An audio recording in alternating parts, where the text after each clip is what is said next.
خاض الفريق الأول لكرة القدم بالنادي الأهلي مرانه الثاني الذي أقيم على ملعب جامعة نوفا بالولايات المتحدة الأمريكية، وذلك استعداداً للمشاركة في بطولة كأس العالم للأندية. ويستعد فريق الأهلي لخوض مباراته الودية ضد فريق باتشوكا المكسيكي منتصف ليل بعد غد الاثنين قبل المشاركة في مونديال الأندية. وحرص الإسباني خوسيه ريبيرو المدير الفني للفريق على عقد محاضرة مع اللاعبين قبل انطلاق المران، وشرح خلالها بعض الأمور الفنية الهامة للاعبيه من أجل تطبيقها.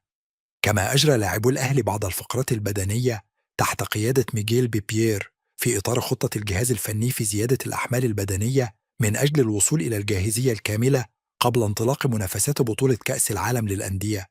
فيما قاد خوان خوسيه مدرب الحراس مرانا قويا للحراس الأربعة محمد الشناوي ومصطفى شوبير ومحمد سحة ومصطفى مخلوف. وبدأ معسكر الأهلي في مدينة ميامي الأمريكية استعدادا لخوض منافسات بطولة كأس العالم للأندية 2025، والتي تنطلق خلال الفترة من 14 من يونيو حتى 13 من يوليو بمشاركة 32 فريقا لأول مرة في التاريخ. ويتواجد الأهلي في المجموعة الأولى ضمن منافسات كأس العالم للأندية رفقة أندية إنتر ميامي الأمريكي وبورتو البرتغالي وبالميراس البرازيلي.